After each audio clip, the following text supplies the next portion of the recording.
Hola a todos y bienvenidos a la mesa de la Sociedad Española de Anatomía Patológica y la Academia Española de Dermatología y Venereología, que organizamos en el contexto de este primer Congreso Nacional COVID-19.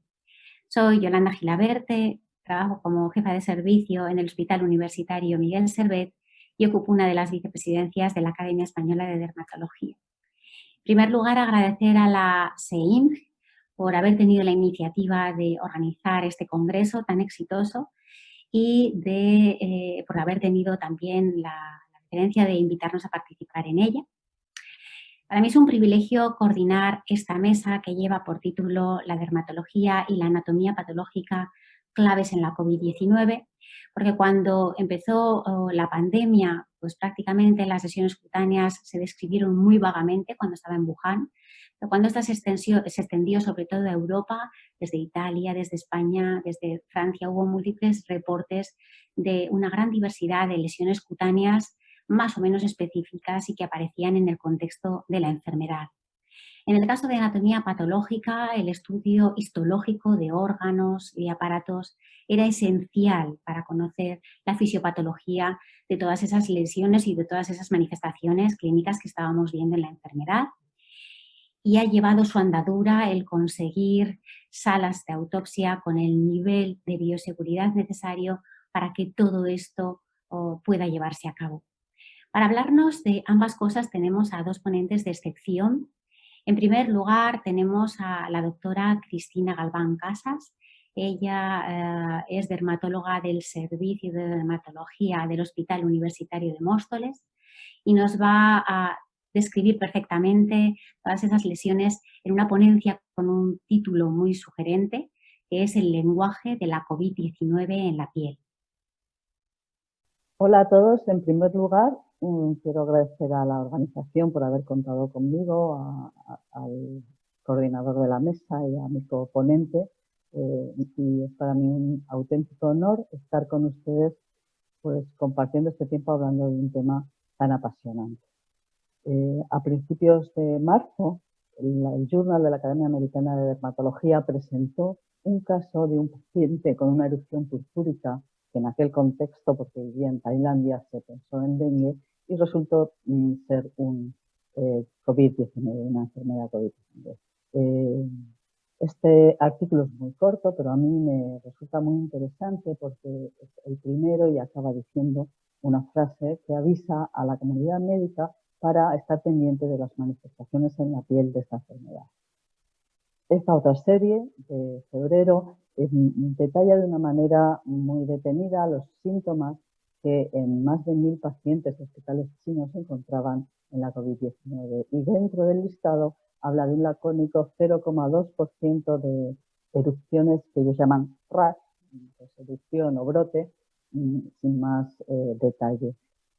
Pasado el tiempo, con lo que hemos visto, esto se interpreta, o yo lo interpreto dentro de un contexto muy lógico de médicos abrumados por la situación sanitaria que bastante tenían con entender que era esta epidemia nueva con la que se estaban encontrando y salvar la vida de sus pacientes. ¿Por qué yo pienso así? Pienso así porque con la llegada de la pandemia fuimos dando cuenta que COVID-19 sí tiene manifestaciones en la piel. Cuando la enfermedad llegó a Italia, igual que pasó después aquí, los dermatólogos tuvieron que incorporarse al trabajo activo en las salas COVID y con este artículo llamaron la atención y dijeron, oiga, de los pacientes ingresados que estamos atendiendo, un 20,4% tiene erupciones en la piel. Para mí este es un artículo importantísimo en manifestaciones cutáneas de la COVID-19. Efectivamente adolece de los mismos problemas derivados de la situación sanitaria. Un artículo dermatológico, incluso describiendo cosas que no conocemos, no pudo tener ninguna foto y la descripción pues es muy somera, muy poco detallada, cosa que nos ayudaba poco, pero repito que para mí es completamente entendible. Sus conclusiones eran que las manifestaciones eran inespecíficas y que no tenían que ver con la gravedad del cuadro. Se nos fue acercando la enfermedad y los dermatólogos ya alertas empezaron a verse abrumados por todo tipo de consulta de lesiones cutáneas que supuestamente quizá podrían tener que ver con la COVID. A todos se nos llenaron las redes sociales y los WhatsApp. Estas consultas claramente tenían dos mensajes o venían de dos mensajes. La situación de la izquierda, de pacientes ya diagnosticados de COVID, algunos muy graves en UDI, otros en su casa o ingresados en planta, y con erupciones cutáneas a veces con una explicación clara y otras no. Y otra situación de pacientes sin otros síntomas, aparentemente estaban bien, que tenían erupciones cutáneas que nos llamaban la atención. ¿Por qué? Porque se parecían a otras enfermedades dermatológicas que ya conocíamos, porque se repetían de una manera muy sorprendente y algunos de ellos, como los que parecían sabañones, aparecían de una manera totalmente anacrónica en una época del año donde no hacía frío y en pacientes sin antecedentes de fenómeno de Raynaud o de este tipo de enfermedad, de proceso. Por tanto, surgió la necesidad urgente durante la pandemia de buscar qué es lo que nos estábamos encontrando, encontrar los significados, el significado de estas lesiones y si tenían un valor diagnóstico, pronóstico y epidemiológico. Por eso decidimos hacer una recogida maratoniana de datos durante 2 semanas con el fin de analizarlo y poder tener conclusiones que pudieron llegar y pudieron ser comunicadas durante todavía el momento más álgido de la enfermedad en España. Nuestros objetivos era buscar y, en su caso, describir cuáles son los patrones dermatológicos, conocer el lenguaje de la COVID-19 en la piel de la misma manera que otras enfermedades, concretamente víricas, se diagnostican por cuál es su lenguaje en la piel. Para eso, bueno, además de describir los patrones, queríamos ver si tenía alguna implicación, algún significado en la gravedad de la enfermedad o en las distintas fases evolutivas. Dado el caso, modificar los criterios clínicos de diagnóstico y, sobre todo, lo que queríamos era sentar una base sobre la cual hacer estudios que sabíamos que iban a ser imprescindibles de fisiopatología, de causalidad, de relación clínico-histológica. Hicimos un llamamiento a todos los dermatólogos de España para lo que fue fundamental, imprescindible, el gran apoyo que hemos recibido de la Academia Española de Dermatología, y más de 100 dermatólogos participaron, recogieron 375 pacientes diagnosticados de COVID-19 de dos maneras, o bien porque cumplían los criterios CDC europea, que era como teníamos que diagnosticar en aquel momento a la gran mayoría de pacientes, y a estos los llamábamos sospechosos, o porque tenían PCR positivas, a los que llamábamos confirmados. Hicimos también utilizamos un método de consenso, de manera que los 4 investigadores principales dermatólogos hicimos una revisión ciega, lo que quiere decir sin ningún dato clínico de todos los casos que nos llegaron, y lo último que hicimos fue un test de sensibilidad en el que vimos que todos los datos obtenidos del grupo sospechoso eran superponibles, eran iguales a los del grupo confirmado. De esta manera pudimos describir 5 patrones. Cada uno de estos patrones tiene la tendencia a manifestarse en un grupo de edad, en un grupo de gravedad también, y en una fase diferente de la COVID-19. Posterior a nuestro estudio, es abrumador la cantidad de información científica de publicaciones respecto a lesiones cutáneas de la COVID-19. Si nos fijamos, la gran mayoría de todas las publicaciones que se han obtenido, pues se pueden encuadrar en estos patrones. Hay algunas, como por ejemplo el síndrome inflamatorio multisistémico similar a Kawasaki, que no nos llegó en ningún caso y todavía no había habido ninguna alerta de ningún caso en el mundo, y tampoco encontramos patrón de lesiones mucosas, aunque alguna lesión mucosa sí que encontramos.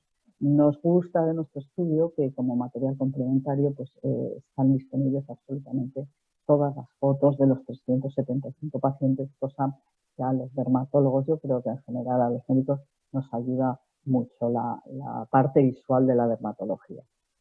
El primer patrón era el que se parecía a los sabañones, llamamos sacral similar a pernosis, afectaba al 19% de los pacientes recogidos y consistía en lesiones de eritema, edema, vesículas opúsculas y con áreas purpúricas, posteriormente se convertían en costras de afectación acral, fundamentalmente en pies, después en manos y en algún caso encontramos en orejas.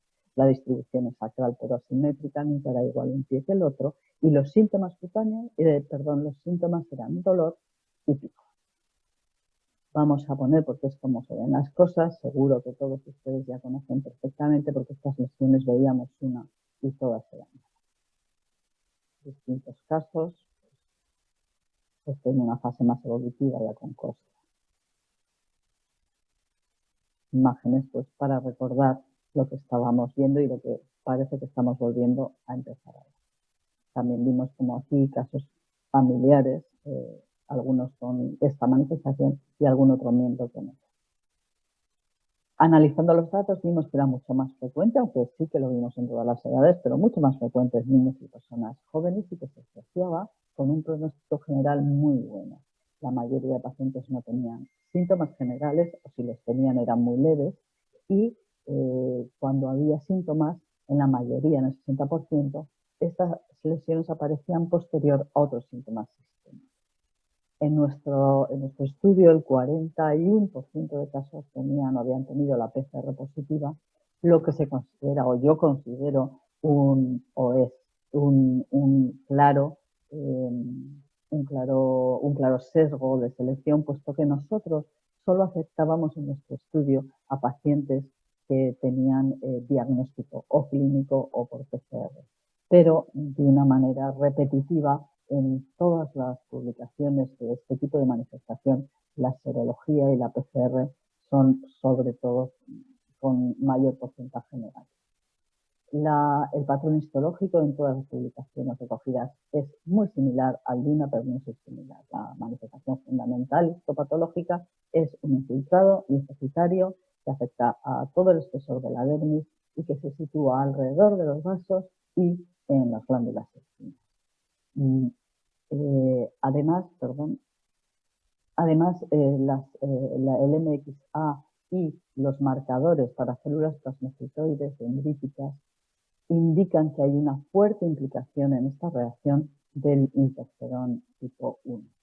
Y este estudio muy interesante español encuentra, por un lado, en el endotelio de los vasos de estas biopsias positividad para el SARS-CoV-2 y por microscopía electrónica encuentran partículas que podrían corresponder a coronavirus.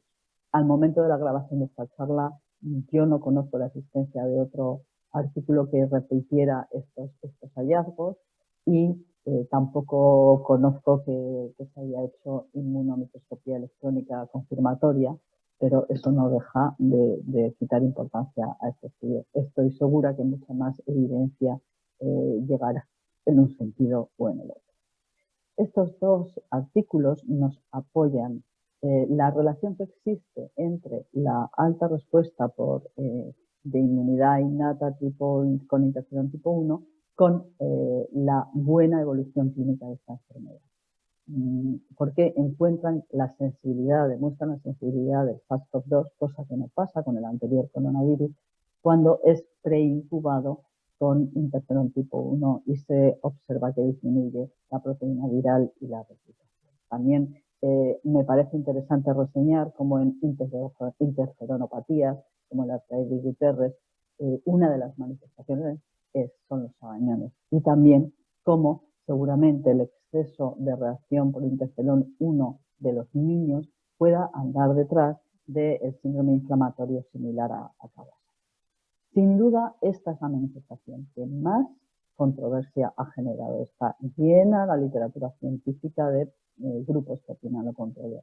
Personalmente pienso que está osado decir que esta manifestación no tiene ninguna relación con SARS-CoV-2, que es un fenómeno, como afirmar que sí que la tiene cuando no hay evidencia.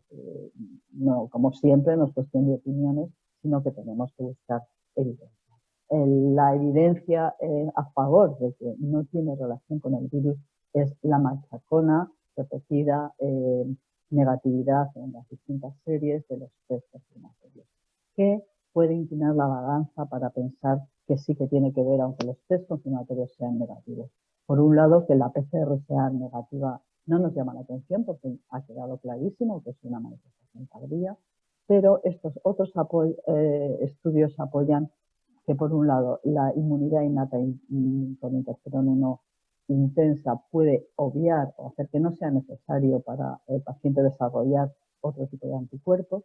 También se ha visto que la inmunidad celular sería la más eficaz en esta enfermedad y que se ha visto reacción cruzada tanto celular como humoral contra los coronavirus del resfriado común, que pueden ser muy prevalentes en niños, o que una inmunidad adecuada con anticuerpos eficientes que produce ninguno o pocos síntomas se ve, como en el artículo de Quanxin Long, que tienen unos anticuerpos de duración útil.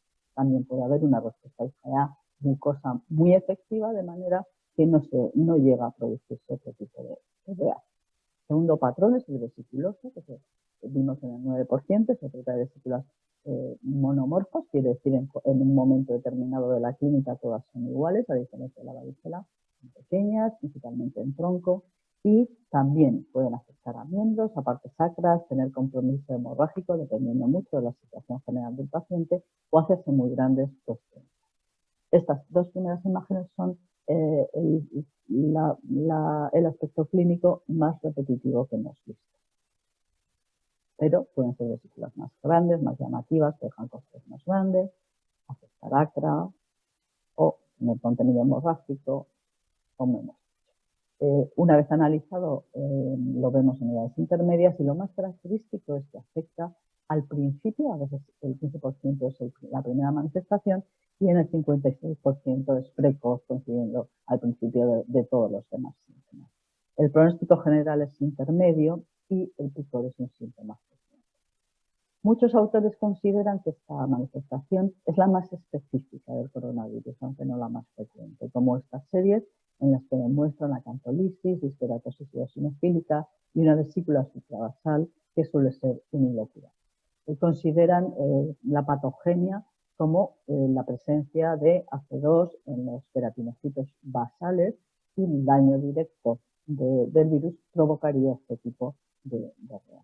Sin embargo, otros autores, como estos dos artículos de Llamas, que han visto positividad para herpes, para el panel de herpes, consideran que antes de decir que esto lo produce el SARS-CoV-2 es imprescindible descartar que no haya o que no se trate de la recurrencia de otros virus o de otras enfermedades acantolíticas infrecuentes, como es el caso del Grover pseudoherpético.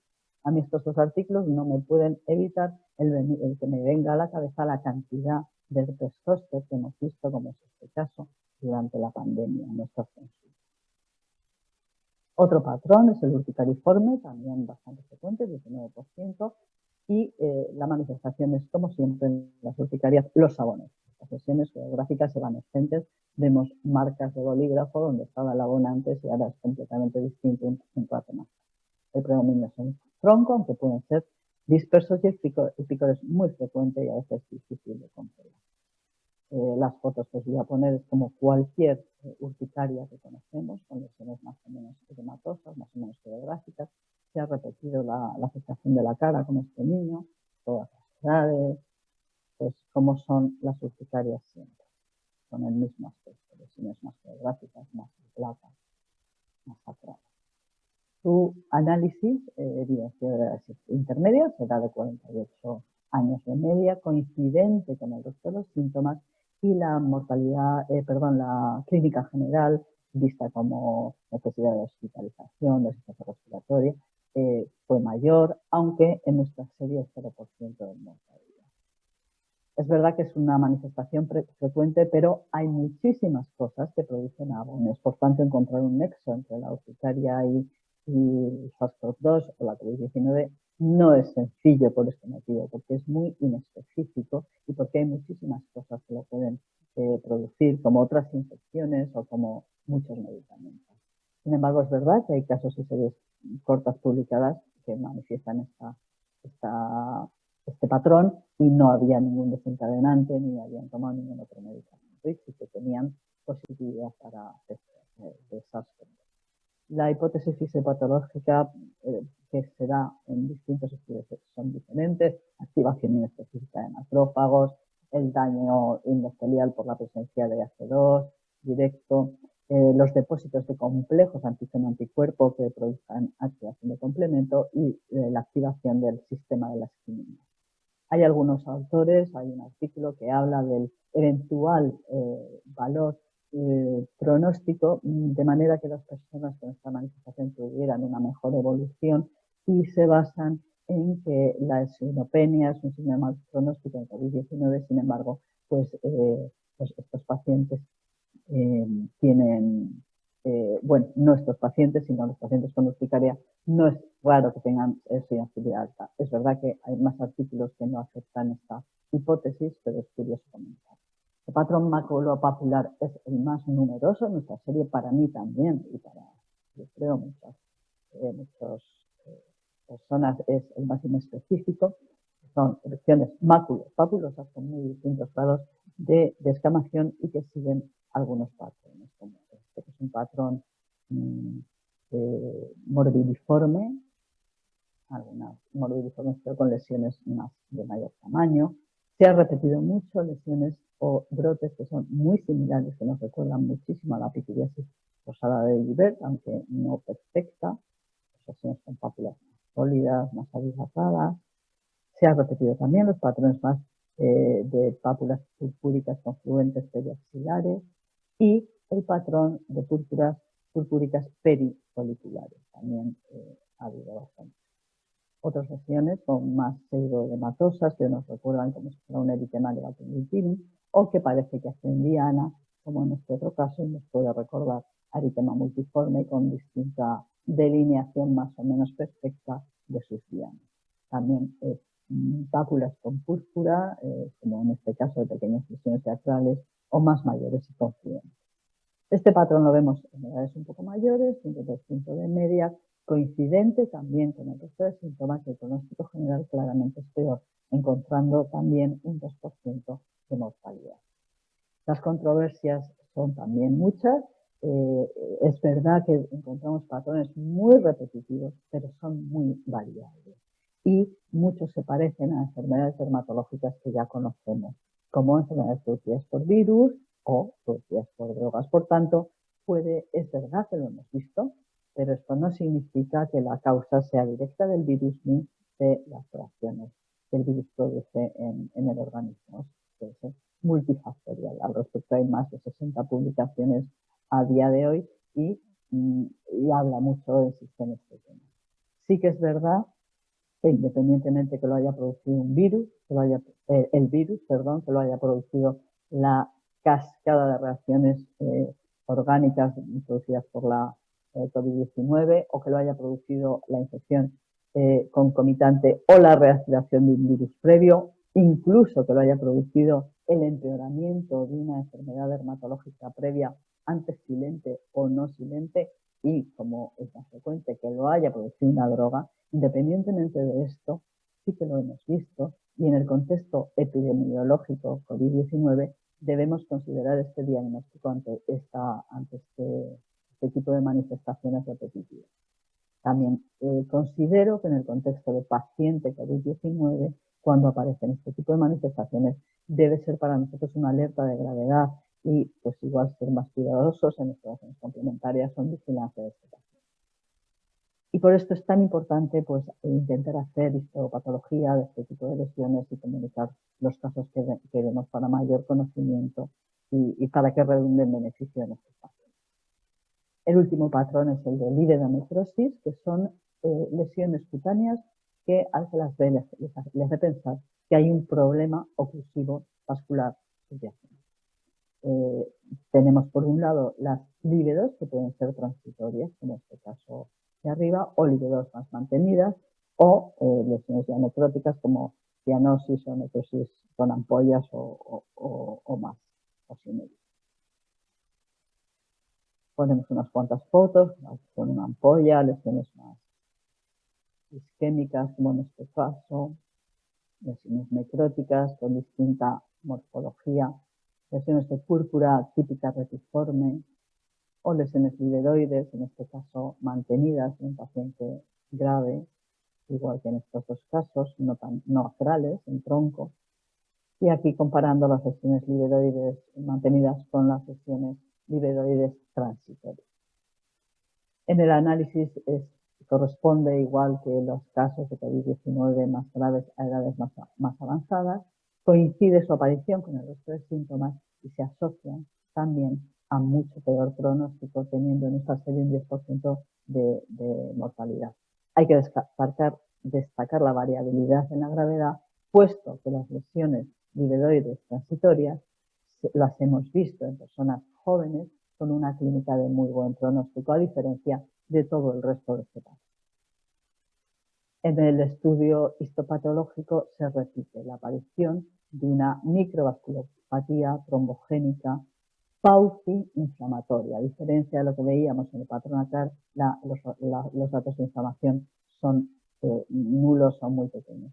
Se repite la presencia de SARS-CoV-2 en las funciones inmunohistoquímicas y del complemento, mucho depósito de complemento y caspasa 3, interleuquina 6, como es de esperar dentro de la evolución de estos pacientes. Sin embargo, los datos, la MXA, pues muestran que son negativas, que no hay una implicación del interferón 1 presente como pasaba en los casos leves.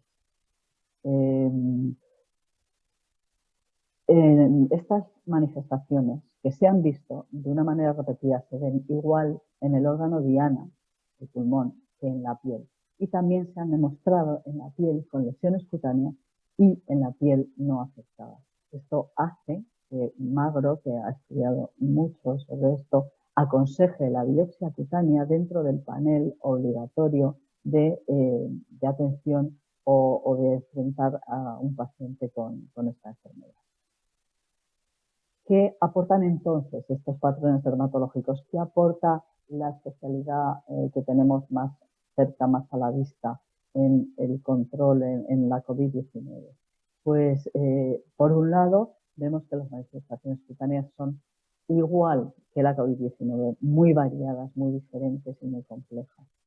Sin embargo, sí que siguen unos patrones, por tanto, yo lo que creo es que aportan una orientación diagnóstica, una orientación pronóstica, claramente nos lo relaciona con la fase evolutiva de la COVID-19, lo que nos puede hacer indicar un tipo de test confirmatorio u otro, y sin duda lo más importante para mí es la eficacia como, no lo más importante, todo es importante, pero también es muy importante como base, que ha sentado una base para posteriores estudios de causalidad y de fisiopatología. Las conclusiones sobre las manifestaciones, los patrones cutáneos, es que las manifestaciones cutáneas de la COVID-19 son muy variadas, que los patrones dermatológicos se asocian a diferentes grupos de edad, a diferente nivel de gravedad y a diferente momento evolutivo de la COVID-19, que la diferente respuesta inmunológica del huésped determina la clínica sistémica y también la clínica cutánea, y que la biopsia cutánea se reconoce de utilidad en el protocolo de atención al paciente COVID-19. Muchas gracias y estaré atenta si tienen algún comentario o duda que pueda ayudar a responder. Muchas gracias, Cristina, por esta ilustrativa y excelente presentación. Y ahora pasaremos a la segunda ponente, la doctora Teresa Hermida Romero. Ella es coordinadora del Grupo de Trabajo de Autopsias de la SEAP y responsable del área de patología autópsica y patología torácica del Servicio de Anatomía Patológica del Complejo Hospitalario Universitario A Coruña, y nos va a hablar de el resurgir de la autopsia en la pandemia por COVID-19, dificultades iniciales y hallazgos principales. Hola, muchísimas gracias por la confianza de la Sociedad Española de Anatomía Patológica, que como una de las coordinadoras del grupo de trabajo de autopsias, pues me han pedido que realice esta exposición sobre los estudios de autopsia en los pacientes fallecidos por COVID-19. comparto mesa con la Sociedad Española de Dermatología.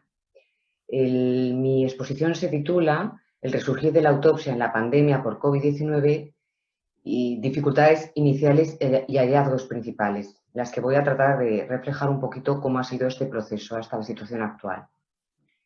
El planteamiento inicial de la autopsia en pacientes por COVID-19 fue algo pues, complejo e inesperado. Hubo que establecer un nivel de bioseguridad adecuado, hubo problemas iniciales, pero después, pues, en los primeros estudios se realizó una aproximación a la fisiopatología de la enfermedad, que es uno de los motivos fundamentales de los estudios de autopsia y que siguen haciendo vigente la misma. Luego, pues, se voy a relatar un poco la afectación sistémica con fotos histológicas, macroscópicas, de los principales órganos que se han visto afectados, que son pulmón, corazón, hígado, riñones, ganglios, bazo y sistema nervioso central. Por último, pues plantearé un poco los nuevos escenarios de la autopsia de pacientes COVID y llegaremos a unas conclusiones. Todo empezó desde el punto de vista de nuestro trabajo en la pandemia el 18 de febrero con una petición por parte del Ministerio de Sanidad de asesoramiento a la Sociedad Española de Anatomía Patológica sobre el tema de la seguridad dentro del capítulo que había del manejo de cadáveres, de la posibilidad de realizar una autopsia clínica y cómo habría que realizarla. Nosotros lo primero era pues, la necesidad de establecer qué nivel de bioseguridad necesitábamos y buscar las experiencias en otros países, cómo lo estaban haciendo en otros países afectados. Y, por lo tanto, también nos planteamos qué conocíamos de este virus. El nivel de bioseguridad se estableció de forma unánime por todas las sociedades científicas como un nivel de bioseguridad Hg3, ¿no? Son gérmenes que pueden provocar una enfermedad grave y constituir un serio peligro para los trabajadores. La vía normalmente, hay muchos gérmenes que se catalogan dentro de este grupo y nosotros estamos ciertamente habituados a realizar autopsias de este tipo, ¿no? El COVID-19 es un germen que se estableció su vía de contagio fundamentalmente por inhalación. Hay dudas sobre las superficies porque se ha visto la supervivencia del mismo en superficies y esto era lo que nos produjo el mayor problema a la hora de afrontar la autopsia, ¿no? Por la suciedad que conlleva la misma. Comparte vía de contagio pues, con los priones, con antrax, con la TB y con otros muchos, con los virus de tipo respiratorio. Bien, se estableció pues, un nivel de protección con los equipos EPIs, con una doble o triple guante mejor, con máscara, por supuesto gafas y protección completa, ¿no? Para no tener ningún contacto con el exterior. La sala también debe ser muy adecuada. Se estableció un nivel de bioseguridad BSL3 siendo el máximo BSL4. Debe establecerse un circuito sucio limpio sin retroceder nunca. Renovaciones de aire de 6-12 por hora, filtros SEPA en la sala de autopsias y en la mesa, una presión negativa de la sala, una desconexión de la salida de aire con todo el hospital, un control de residuos adecuado y un personal muy importante formado en bioseguridad. Posteriormente se establecieron y empezamos a ver que había muchas guías de sociedades científicas de patología. Todas salieron a lo largo de febrero, marzo, incluso abril. Costó, pues eso, había que adecuar, ver qué hacían los demás y establecer bien todas estas premisas, ¿no? Tenemos la guía inglesa, la guía china, la guía italiana, la OMS, la OMS la sacó el 24 de marzo, la del Colegio Americano de Patólogos y la nuestra que fue el 5 de marzo. El estudio de autopsia en paciente por un COVID-19, nosotros lo hemos afrontado siempre en unas salas de referencia, salas adecuadas, no son muchas, que fue uno de los primeros problemas. Y desde luego, si hay una adecuación clínica justificada, consensuar con los clínicos, si la hacemos parcial, completa, cerebro sí, cerebro no. Si ante un paciente con una situación desconocida de su situación de contagio, no por COVID, siempre, ahora ya para siempre, hacemos un estudio de PCR previo a la autopsia, que a veces hay que repetirlo por la posibilidad de falsos negativos. Esto es un tema que merece otra charla, evidentemente. Una alternativa que fue importante en los comienzos fue la biopsia por aguja gruesa de un paciente fallecido por COVID. en sustitución de la autopsia arreglada, cuando no fuera posible asegurar las medidas de protección. Pero para ello debía de ser un interés clínico y anatómico, uno de los medios, usar los medios técnicos adecuados y un entrenamiento por parte del patólogo intervencionista. Todo esto llevó a unos primeros problemas. Primero se puso en evidencia que la situación de las salas de autopsia en general no cumplían los requisitos de bioseguridad BSL-3. Por otro lado, que los pacientes fallecidos en nuestro país, evidentemente no todos son sometidos a un estudio de autopsia. La autopsia clínica es realizada en los hospitales a petición de los clínicos. La mayoría tiene un reglamento de 1982 en la Ley de Autopsias Clínicas, frente a la autopsia médico-legal, que son pacientes por causa de muerte violenta o sospecha de criminalidad, la realizan los forenses y está sometida a la ley de enjuiciamiento criminal. Y luego la mayoría de los pacientes fallecidos no se realiza regularmente un estudio de autopsia.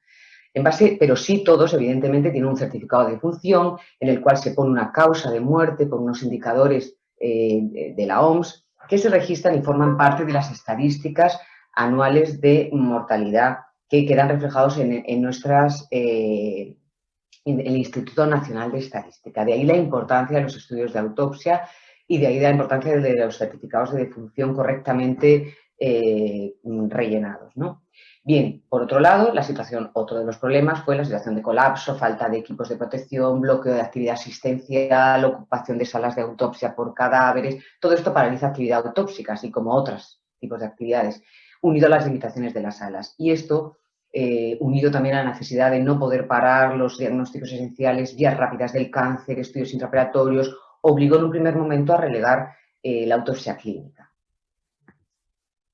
Empezamos ya con el estudio de autopsia. ¿Qué aportó una vez cuando pudimos afrontarlas a nivel mundial? El estudio fisiopatológico, este artículo es muy interesante, habla de una respuesta tromboinflamatoria.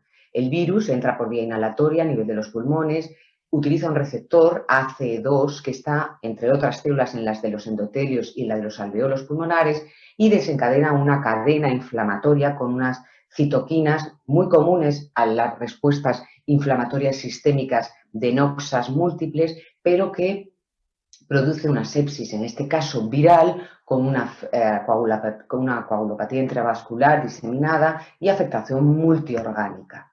El receptor que utiliza el virus es un receptor que se llama AC2, es una proteína de membrana que tiene está localizada en la superficie de múltiples células. Aquí os enseño en la superficie del epitelio alveolar, en la superficie de los enterocitos del intestino delgado, en las células endoteliales tanto venosas como arteriales, en los colangiocitos. Esto explica la capacidad de distribución y además es pues muy anatómico todo, porque el virus entra por vía aérea, puede entrar por contacto directo pues al tocar superficies. Y luego hemos visto partículas virales con estudios de microscopio electrónicos dentro de neumocitos, de células con túbulos renales, de miocardiocitos, de hepatocitos. Esto explica su intensa, rápida y multisistémica diseminación. La clínica viene en la mayoría de los pacientes determinada por el distrés respiratorio agudo. La causa respiratoria con fallo multiorgánico determina la muerte en la mayoría de los casos. El SARS-CoV-2 utiliza este receptor para entrar en la célula. Desarrolla una respuesta inflamatoria sistémica, produce una cascada de citoquinas inflamatorias que atraen a los polimorfos nucleares produciendo toxinas y un distrés agudo en el caso del pulmón. Otros factores interesantes, muy diferenciales con respecto a otros cuadros de inflamación sistémica que conocemos, es la elevación del D-dímero, que predispone a fenómenos trombóticos, la elevación de citoquinas inflamatorias, la interleuquina 6, que es similar a otras sepsis, y otras situaciones de sobreinfección, neumonía por aspiración. El daño por ventilación mecánica invasiva al que se han sometido a estos pacientes explica también muchas de las muertes. Respecto al número de autopsias publicados, si nosotros nos vamos ahora a la página principal de la OMS, que habla que actualmente, esto lo revisé hace 2 días, hay 27 millones de casos infectados en el mundo y unas 900.000 muertes achacadas al COVID, con 215 países, siendo los más frecuentes Estados Unidos, Brasil y ahora India. Sin embargo, no encontramos autopsias más de un rango de entre 250 a 310. Realmente no lo he podido certificar de forma fehaciente porque me faltan algunos números exactos, en concreto de Gran Bretaña y de Suecia, pero sin embargo, por ejemplo, Estados Unidos 92, Brasil 20, Italia unas 69, con respecto a esas 900.000 muertes que establece en su página la OMS. Esto nos hace un poco idea de los pocos estudios de autopsia que se han realizado completos. Hay varios artículos muy interesantes del Colegio Americano de Patólogos y de Human Pathology, una gran revista de patología que relata los hallazgos fundamentales. Vamos a empezar con el pulmón, que es el órgano un poco estrella, el que el primero entró en contacto con el virus. Aquí, en este artículo del Grupo Europeo de Patología Pulmonar, pues estas son unas fotos macroscópicas. Los pulmones de estos pacientes son pulmones elevados de peso, congestivos, hepatizados, hemorrágicos. Las muestras que debemos de tomar siempre, pues de la la unión de la tráquea, y luego muestrear de todos los lóbulos, tomar muestras para hematosina y eosina y también muestras para RNA-Later para el biobanco y muestras de glutaraldehído para el estudio en microscopio electrónico. Esta foto macroscópica es una inflamación importante de la mucosa traqueal que vemos abajo en la histología, que realmente parece que no tiene mucho que ver con el respirador, es bastante específica en la infección por COVID. Y luego vemos al lado daños citopáticos del virus, el daño alveolar con la membrana hialina, las células con hiperplásicas, megacariocitos y los efectos citopáticos del virus muy parecidos al CMV. Aquí también os muestro pues, la metaplasia escamosa achacada uno al ventilador, muchos megacariocitos aquí y aquí, efectos citopáticos, trombos y acúmulos de polimorfos nucleares. Os pongo más ejemplos, lo mismo de la neumonía organizativa, metaplasia escamosa, cambios inflamatorios agudos, trombos en grandes vasos, en pequeños vasos, efectos citopáticos unidos a la metaplasia. En general, los patrones de daño se pueden resumir, como hace esta revisión, en patrón epitelial, patrón vascular, patrón fibrótico, aunque luego, como todo en medicina y todo en patología, se solapa y hay que saber discriminarlo, ¿no? Esta es una imagen de una autopsia de un paciente que fue COVID en su momento, ingresó posteriormente y es un pulmón secuelar, un pulmón fibrótico. Por lo tanto, los daños son múltiples. Daño alveolar difuso con relación al distrés, el más frecuente en la fase exudativa de las tres que conocemos. Daño producido por la ventilación invasiva, patrones de neumonía tipo AFO, organizativa, tipo daño alveolar agudo, tipo neumonía intersticial linfoide, la traqueobronquitis, las trombosis de grandes vasos y de pequeños vasos y la fibrosis post-COVID. A nivel cardíaco, realmente partimos a veces de pacientes, como hemos visto, pues de edades avanzadas con miocardiosclerosis previa, pero lo que se ve es una afectación muy unicelular con apoptosis propia de las células miocardiocíticas y también hemos visto las partículas con microscopio electrónico dentro de los miocitos. Se ha descrito inflamación del epicardio, una miocarditis linfocítica con expresión del CD4 positivo, microtombros en relación a inflamación de este epicardio y necrosis de células miocárdicas individuales que ya pueden producir efectivamente su alteración, su afectación electrocardiográfica y posible desencadenar un cuadro mortal. A nivel hepático también son muchos los daños descritos, esteatosis, hepatitis aguda en un 50%, inflamación portal, como vemos aquí también descrita, apoptosis de los hepatocitos y los fenómenos vasculares, igual que en el pulmón, fenómenos epiteliales, fenómenos vasculares. Aquí vemos una flebotrombosis de una vena portal, una hiperplasia del endotelio de una arteria, células endoteliales apoptoicas, trombosis sinusal, algún microgranuloma y esos pequeños microtrombos. Este artículo muy interesante habla de lo que sugieren las alteraciones vasculares como causa de la muerte, ¿no? Con una trombosis, con una necrosis hemorrágica y también se ha visto con el estudio inmunohistoquímico que hemos realizado las inclusiones virales en los hepatocitos. A nivel renal, que también se ha visto con la microscopía electrónica, la permanencia del virus en los túbulos renales, vemos congestión y fundamentalmente pues, hemos visto la pérdida de los rebordes de los túbulos, hemos visto degeneración vacuolar con detritus en el interior, hemos visto componente inflamatorio agudo a veces, hemos visto siderófagos en relación también un pigmento hemosiderínico probablemente consangrados, trombos en los glomérulos, en fin, trombosis de fibrina, ¿no? Muchos son los daños. Y luego que a veces partimos de riñones ya alterados en diabéticos previos, hipertensos previos. El sistema hemofagocítico, el sistema de ganglios y de bazo ha sido muy relacionado en muchos de los estudios realizados con la infección por COVID. Se ha visto a nivel del bazo hemorragia de la pulpa roja, hiperplasia de los histocitos, linfofagocitosis, depresión de la pulpa blanca con infarto de la pulpa roja y también lagos de hemosiderina que sugieren eritrofagocitosis. A nivel neurológico, sin embargo, las imágenes, yo no he conseguido encontrar imágenes buenas que mostraros aquí, pero se ha hablado mucho y se habla mucho de su neurotropismo, de la afectación neuromuscular.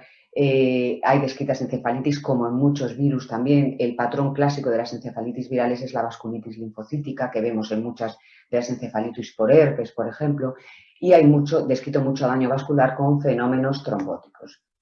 Os traigo esto ya para concluir, porque hay una propuesta, ha pasado, o sea, hay una era, el COVID ha venido para quedarse, todos sabemos que tenemos que adaptar nuestra vida, nuestra forma de trabajar al COVID y también nuestra forma de hacer autopsias. Este es del grupo coreano, es muy reciente este artículo en el que hablan una propuesta de las guías que tenemos que afrontar a partir de ahora los que hacemos autopsia después de la era post-COVID, ¿no? Y bueno, habla de dos claros tipos de autopsia, la autopsia estándar en la que hay que confirmar un caso infeccioso o sospechado o desconocido y testarlo y trabajar según los niveles de bioseguridad adecuados, o la autopsia ordinaria en la que no hay sospecha de germen infeccioso. Pero es muy interesante porque, aunque siempre nosotros trabajamos, cualquier autopsia es potencialmente infecciosa en sí misma, pero esto nos pone muy sobre aviso y realmente es muy interesante la lectura de este artículo.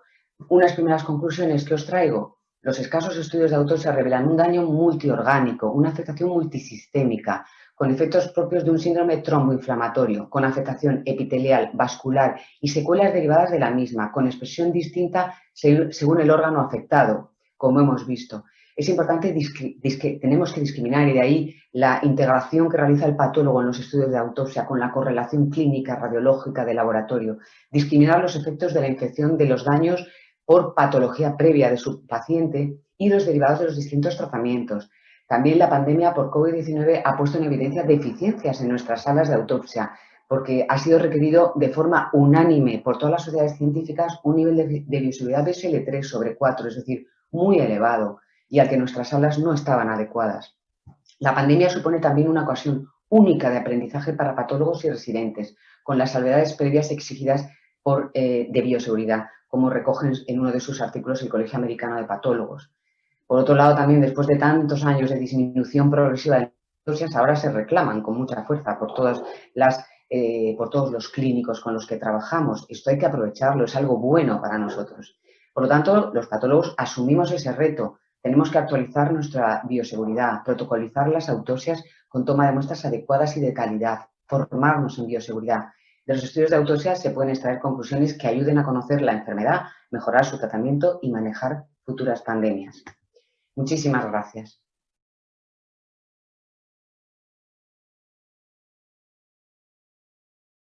Muchas gracias, Teresa, por la excelente ponencia. Y vamos a pasar ya a las dos comunicaciones que han sido seleccionadas de las enviadas para hacerlo de forma oral, una en el campo de la anatomía patológica y otra a caballo de la dermatología y la dermatopatología. Empezaremos con el estudio comparativo de la calidad de biopsias post-mortem versus necropsias en pacientes con infecciones por COVID-19, de los autores de los doctores Vidal, González y colaboradores de los servicios de medicina interna, medicina intensiva y anatomía patológica de la Fundación Jiménez Díaz de Madrid.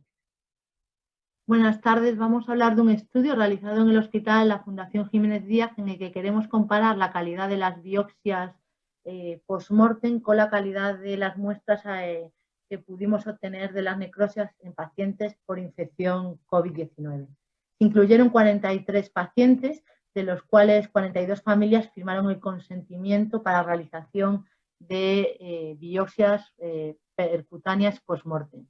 26 de ellos fallecieron en sala de hospitalización y 16 en UBI. De estas 42 familias, solo 4 accedieron a realización de necropsia. 2 de ellos fallecidos en sala de hospitalización y 2 en sala de UBI. Y los 42 familias accedieron a biopsia por TrueCut, de las cuales fue material suficiente para un estudio adecuado, pulmón, sobre todo hígado y riñón. Lo que vimos fue que la calidad de los tejidos difiere en cuanto más tiempo pase de la recogida de la muestra. Aquí vemos una muestra del mismo paciente. A la izquierda de la pantalla está la de que se realizó biopsia post-mortem. Hay que decir que las biopsias post-mortem se realizaron 30 minutos, 1 hora después del fallecimiento, y a la derecha está la muestra que se obtuvo en la necropsia de este paciente. Las necropsias tardaron en realizarse entre 3 horas hasta 3 días del fallecimiento del paciente. Y la duración de la necropsia pues vino a estar entre 3 y 5 horas. Aquí se puede observar cómo la muestra obtenida en la necropsia es de peor calidad, puesto que está más desestructurada, los núcleos, se ha perdido núcleos y organelas, aunque se ve claramente que esto es el glomérulo, pero la calidad es mayor en la biopsia obtenida post-mortem. Pasa igual en las muestras obtenidas de pulmón. La izquierda es la de TrueCut, la de la derecha es la de la necropsia, aunque en las dos se ve el daño alveolar difuso que esta enfermedad produce, se ve la membrana hialina infiltrado intersticial. La de la derecha, que es la de la necropsia, se pierde estructura, no se ven claramente los alveolos, y pasa como la anterior. La de la post-mortem es mejor calidad que la de la necropsia. Uno puede pensar que el material que se obtiene en las biopsias post-mortem, al ser menor, puede ser más difícil la obtención de hallazgos patológicos. Esto a nosotros la verdad que no nos ha pasado. Todos los hallazgos patológicos que produce esta enfermedad y que están descritos en la literatura los hemos encontrado, como por ejemplo este infarto pulmonar o microtrombos pulmonares en diferentes órganos. Por lo cual consideramos que el TrueCut puede conseguir muestras de mejor calidad que las que se consiguen en una necropsia. Es mucho más fácil hacerlos, menor coste, el tiempo de ejecución es menor, y bueno, teniendo en cuenta que no todos los hospitales tienen una sala de autopsias con presión negativa donde se podían realizar este tipo de autopsias, que fue algo limitante en esta pandemia, pues las muestras obtenidas por biopsia post-mortem pueden tener mayor valor. Y también destacar que las familias tienen más grado de aceptación una biopsia post-mortem que una necropsia. Aún así, destacar que si se quiere esclarecer la causa de la muerte y hacer un estudio macroscópico del órgano, pues siempre deberíamos hacer la necropsia. Aunque se realice necropsia, nosotros consideramos que no es excluyente realizar TrueCut aunque se vaya a realizar necropsia. Gracias. Muchas gracias por esta excelente comunicación, y a continuación pasamos con la última presentación de nuestra mesa, que lleva por título Lesiones sacrales tipo perniosis causadas por SARS-CoV-2 en niños y adolescentes, de los doctores Bascuas Arriba y colaboradores de los servicios de dermatología y anatomía patológica de los hospitales Infantil Universitario del Niño Jesús, la Fundación Jiménez Díaz y el Hospital 12 de Octubre, todos ellos de Madrid. Adelante. Soy Marta Bascuas, pediatra del Hospital Niño Jesús, y os voy a presentar el trabajo con el título Lesiones sacrales tipo perniosis causadas por SARS-CoV-2 en niños y adolescentes. Durante la pandemia actual se han descrito lesiones sacrales tipo perniosis en niños, adolescentes y adultos jóvenes. La etiología de estas lesiones ha sido un motivo de controversia, ya que las principales pruebas diagnósticas utilizadas, la PCR y la serología, son negativas en la mayoría de estos pacientes. Hemos realizado un estudio descriptivo, retrospectivo, unicéntrico en el Hospital Niño Jesús, que es un hospital terciario, monográfico, pediátrico, que atiende a pacientes hasta los 18 años.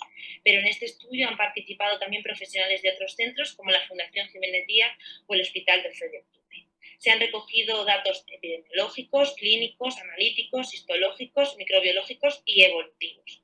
Se recogieron un total de 25 pacientes atendidos en el servicio de urgencias desde el 6 de abril hasta el 2 de mayo, con una mediana de edad de 12 años. El 60% de ellos eran varones. 13 de los pacientes referían un contacto estrecho domiciliario con un caso sospechoso de COVID-19 y uno de ellos con un caso confirmado, pero hay que tener en cuenta que en este momento de la pandemia se realizaba solo la PCR a los casos más graves. Además, 2 de los pacientes eran hermanos. En cuanto a la clínica, todos los pacientes presentaron lesiones en los pies, 7 de ellos también en las manos y 4 de ellos asociaban lesiones tipo eritema multiforme. El 44% de los casos presentó clínica sistémica leve con síntomas gastrointestinales, respiratorios o ambos previo a la aparición de las lesiones cutáneas y la mediana de tiempo desde la clínica sistémica hasta la aparición de las lesiones fue de 13 días. Los síntomas locales más frecuentes fueron el dolor y el prurito. En cuanto a los estudios analíticos, fueron realizados en la mayoría de los pacientes un hemograma, bioquímica general y una coagulación, siendo en todos los casos normales. La PCR para SARS-CoV-2 se realizó en 21 pacientes y fue positiva en uno de los casos. La mediana de tiempo desde la aparición de las lesiones hasta la realización de la PCR fue de 8 días. En cuanto a la serología, se realizó mediante test rápido en 8 pacientes y fue positiva para IgG en uno de los casos. En cuanto a la evolución, fue favorable en todos los pacientes, resolviéndose las lesiones en torno a las 8 semanas sin necesidad de tratamiento ni tópico ni sistémico. Pero es cierto que en algunos de los pacientes durante el seguimiento sí que refirieron un ligero empeoramiento. En cuanto al estudio histológico, se realizó biopsia cutánea de las lesiones en 7 pacientes de los 25 y en todos los casos en la anatomía patológica se objetivaron hallazgos compatibles con perniosis. En cuanto al estudio inmunohistoquímico, se objetivó positividad para SARS-CoV-2 en células endoteliales y células epiteliales de glándulas ecrinas, también en todos los casos. Y el estudio con microscopía electrónica se realizó en un solo paciente, en el que se objetivaron partículas de coronavirus en el citoplasma de células endoteliales. Con todo esto, podemos concluir que las lesiones sacrales tipo perniosis en niños y adolescentes se deben a la infección por SARS-CoV-2, que la negatividad de la PCR se podría explicar por el tiempo que transcurre desde la aparición de las lesiones hasta la realización de la prueba y por el carácter leve del cuadro. Y la negatividad de la serología podría explicarse por los mismos motivos anteriores y además por el tipo de técnica o por el tipo de respuesta inmune generada, ya que estudios recientes han descrito positividad para IgA que nosotros no hemos podido realizar en nuestro trabajo. Y eso es todo.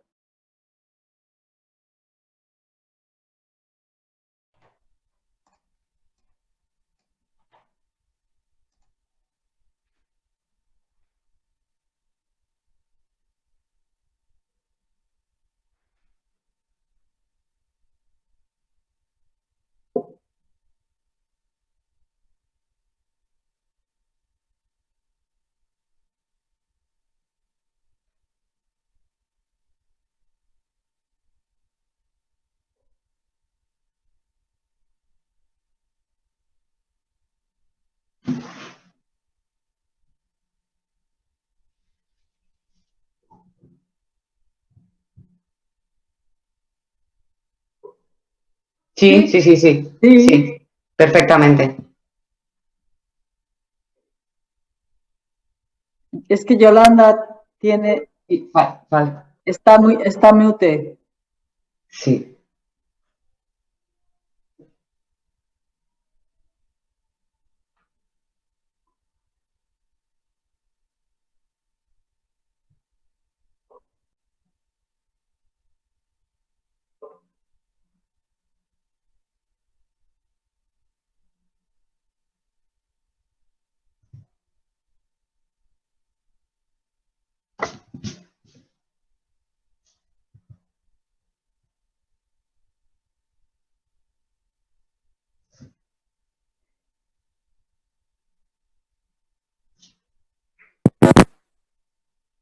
oís ahora?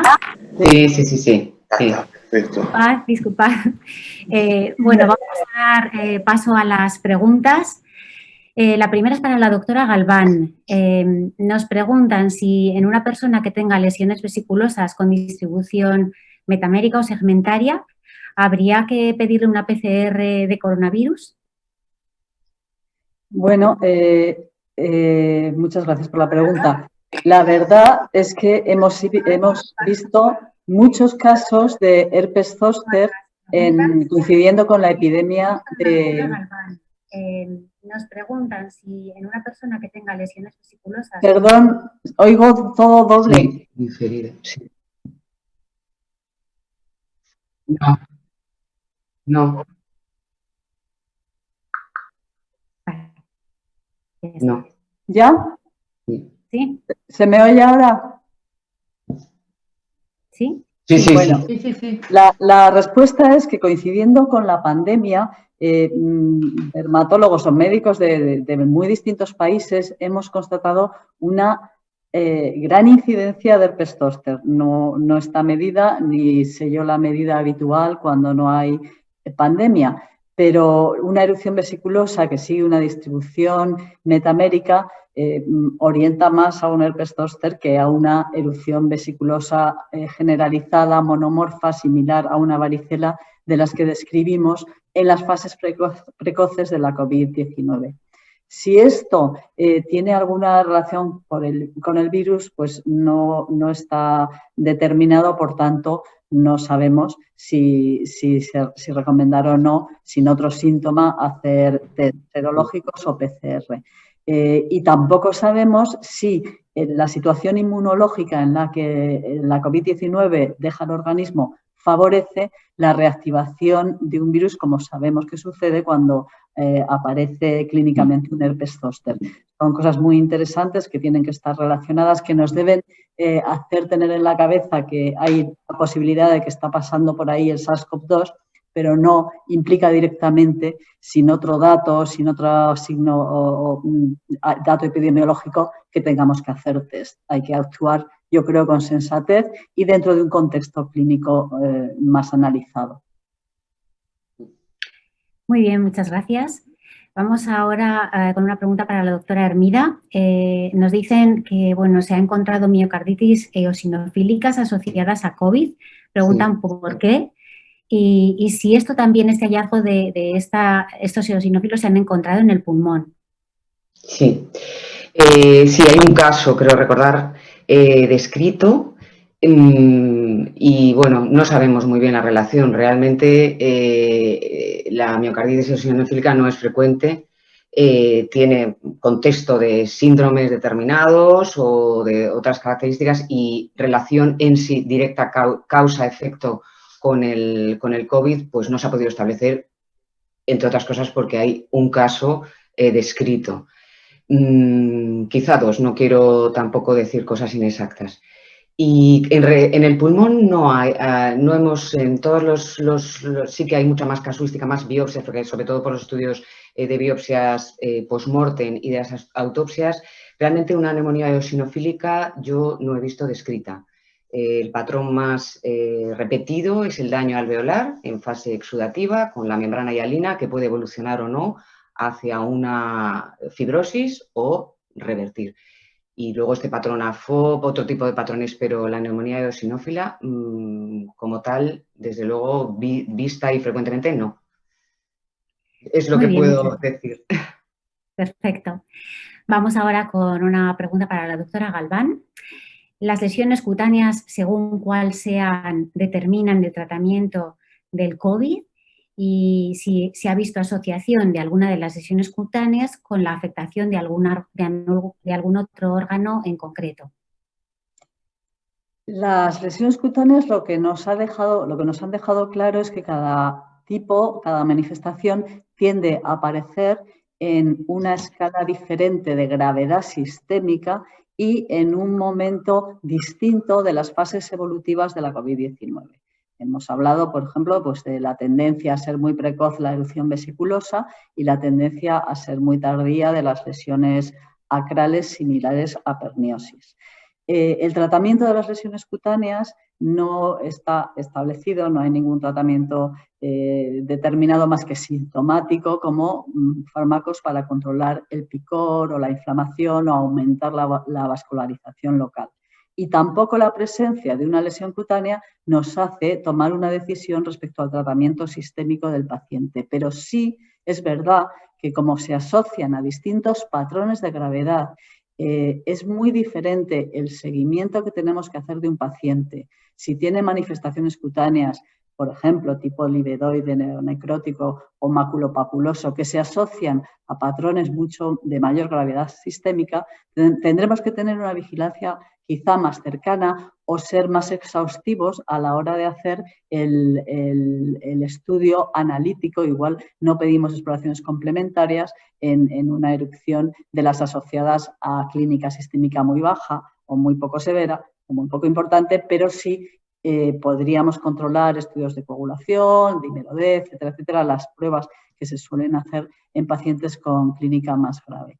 Por último, a mí me parece muy interesante recalcar que la biopsia cutánea, que en este caso pues, asocio en este comentario a los dos grupos que estamos interviniendo en esta mesa, que la biopsia cutánea, tanto donde hay lesiones como donde no las hay, puede orientar mucho a la hora de valorar la gravedad sistémica de un paciente. El hecho de que haya datos pues, de la microangiopatía, pausa inflamatoria, etcétera, etcétera, que ya hemos explicado detalladamente. Entonces, no orienta el tratamiento, pero sí que nos puede orientar mucho a saber en qué momento estamos y, sobre todo, qué previsiones tenemos de que ese paciente no vaya del todo bien.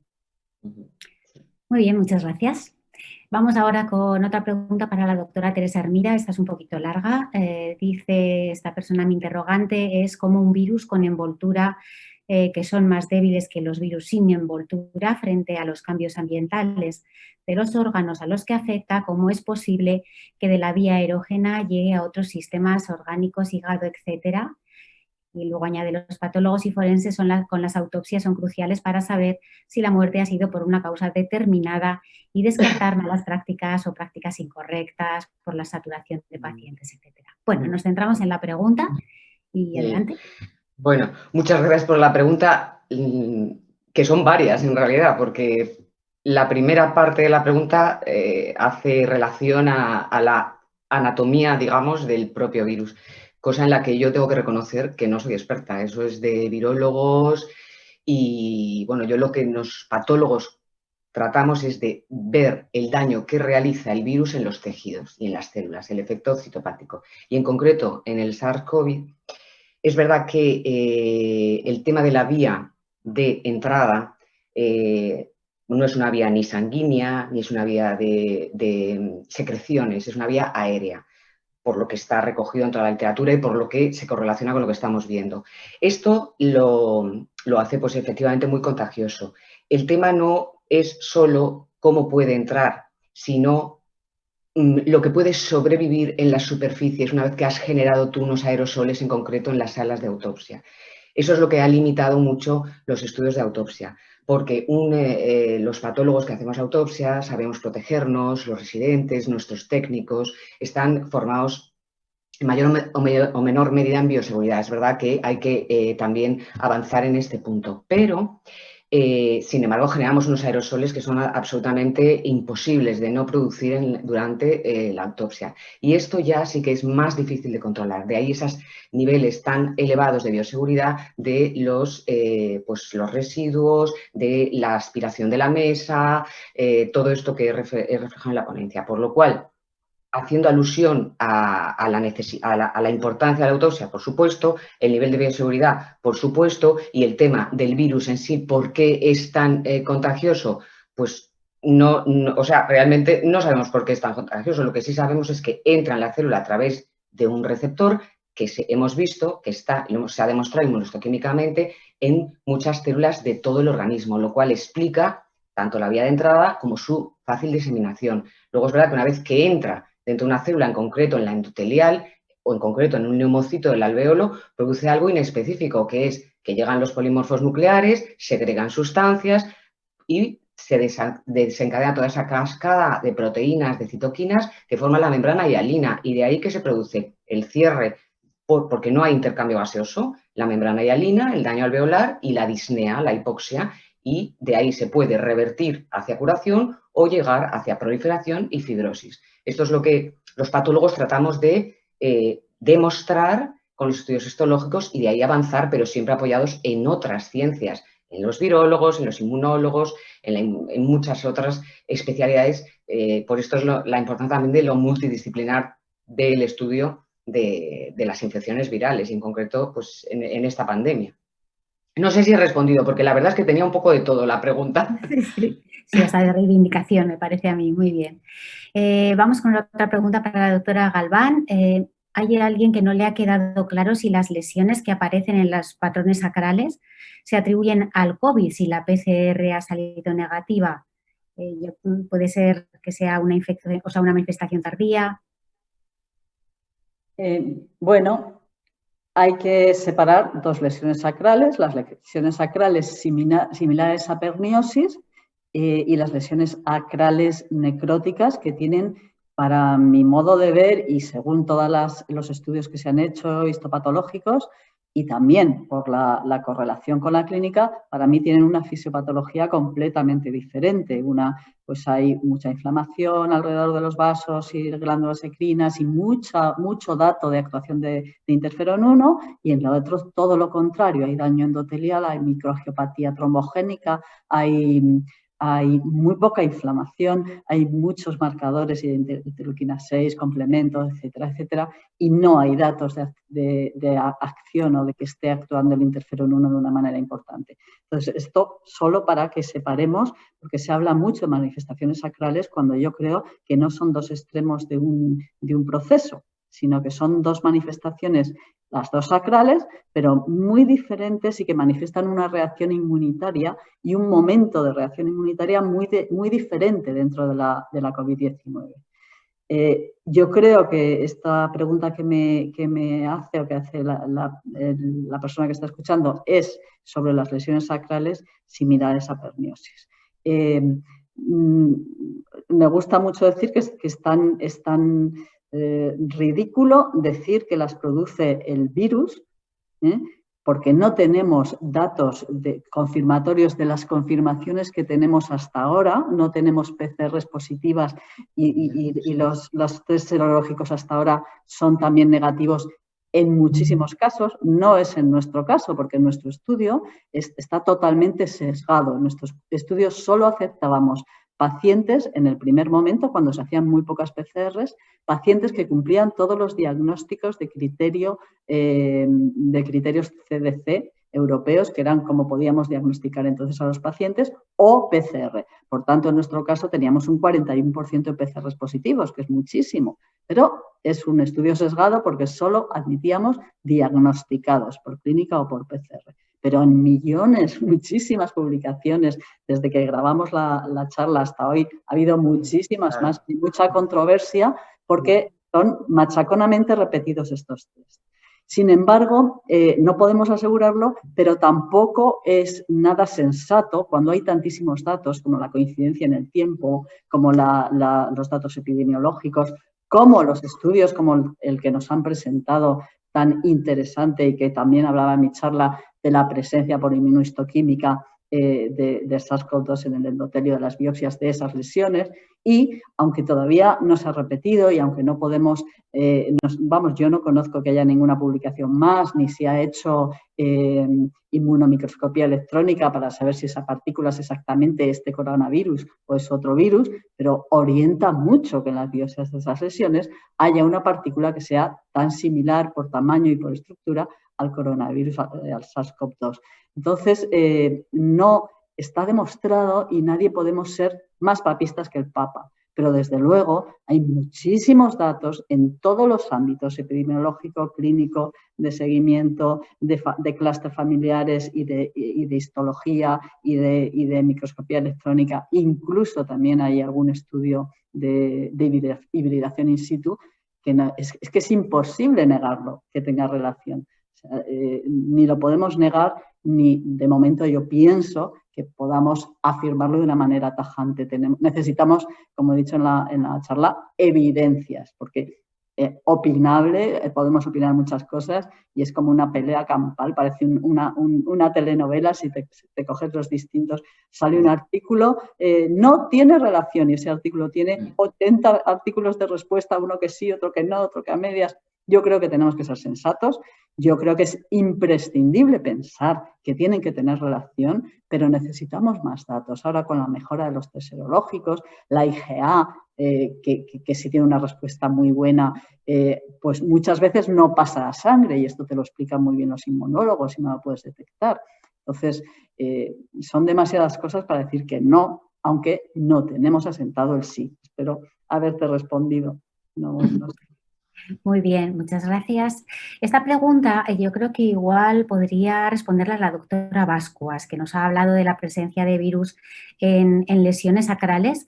Hay una persona que nos pregunta si también se ha visto el virus, a lo mejor de forma histológica, en las lesiones vesiculosas y si realmente el virus estuviera en esas vesículas, si podrían ser contagiosas por contacto.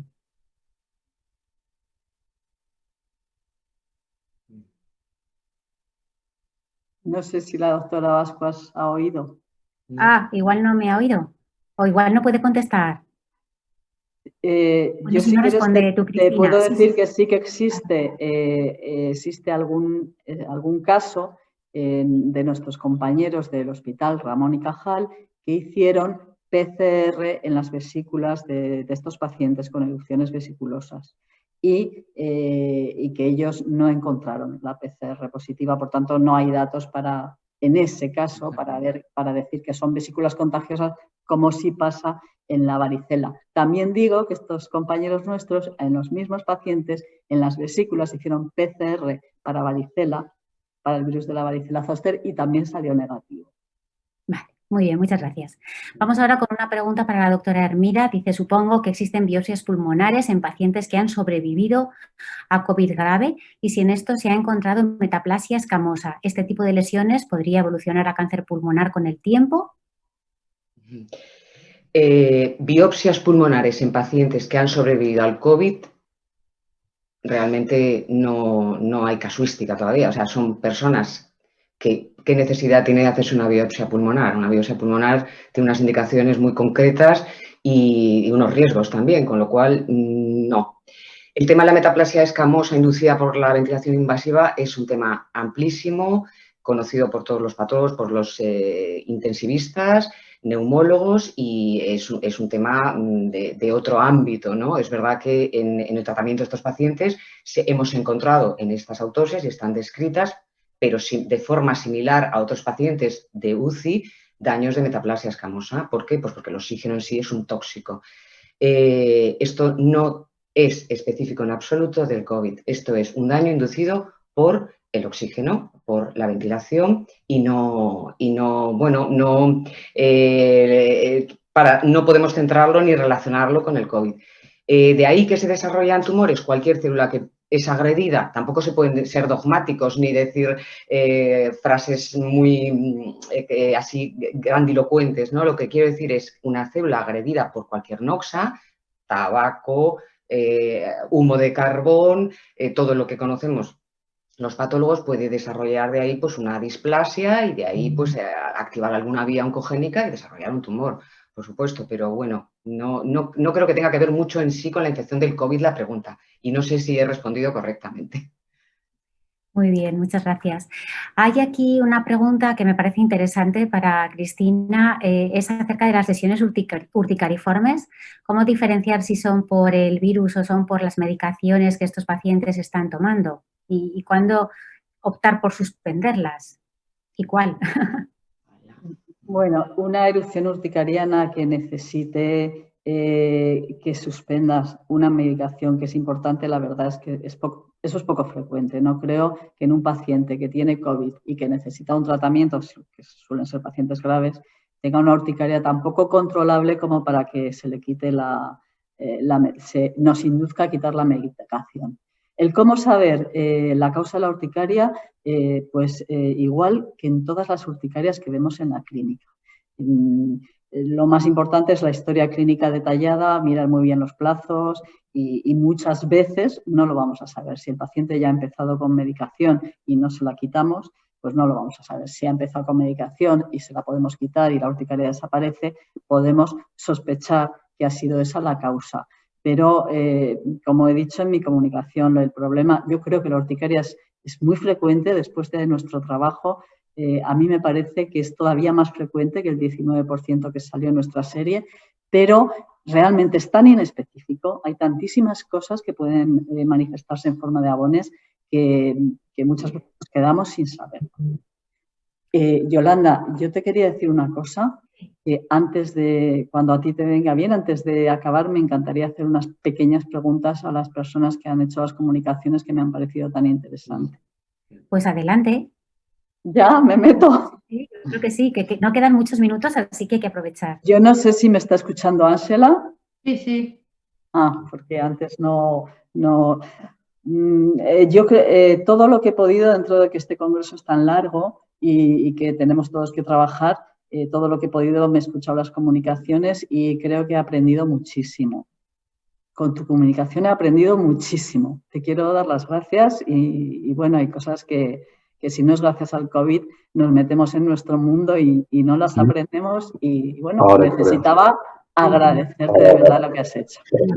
Y luego, respecto, te quería preguntarle también a Marta Bascuas, bueno, vuestra publicación me parece importantísima, la verdad, importantísima, y creo que habéis dado a la comunidad científica algo que nadie ha dado, pero sí que me parece muy importante, o sea, me imagino que vosotros estaréis deseando que salgan publicaciones vuestras o de otras personas que corroboren esto, que les salga positivo lo mismo o que hagan, como hemos comentado, la inmunomicroscopía electrónica. ¿Sabéis algo de resultados, que haya algo publicado que yo no sepa, que haya resultados preliminares de alguien que esté en ello y esté siendo positivo? Me parece súper interesante porque la pelea que tenemos de acrosíndromes sí, acrosíndromes no, yo creo que está en vuestras manos, está en manos de los que estáis haciendo estos estudios. Hola, soy Isabel Colmenero, contesto en nombre del equipo. ¿Qué tal? Encantada de conocerte, Isabel. Igualmente. Desde luego es muy importante que estos resultados se corroboren con otros hallazgos similares en otros grupos de investigación. La limitación que hemos tenido realmente ha sido que nuestros resultados han salido justo en el momento en que el pico de la epidemia empezó a bajar y ha sido imposible reunir más casos. Estamos a la espera y tenemos todo organizado para que si esto se repite, pues iniciar estudios más específicos como la inmunomicroscopía técnica, como tú bien has mencionado. No obstante, mientras tanto, sí que ha habido alguna que otra publicación con hallazgos interesantes y un poco en línea con lo que hemos visto. Hay un trabajo reciente de la doctora Cintia Magro en el que se comparan lesiones de tipo Sabañón con lesiones de tipo en enfermos con patología cutánea en COVID severo. Y la doctora Magro encuentra, tanto por inmunohistoquímica como por RNA-Scope, que es una técnica bastante específica, virus, tanto en las lesiones de tipo Sabañón como en las lesiones de los enfermos con COVID más grave. Desde luego, la cantidad de virus es muy pequeña en las lesiones de tipo Sabañón comparadas con los enfermos que tienen enfermedad más severa. Y esto es un hallazgo muy importante que, desde luego, yo creo que en el punto en que estamos, lo que no podemos es seguir pensando que estas lesiones de tipo Sabañón no son por COVID.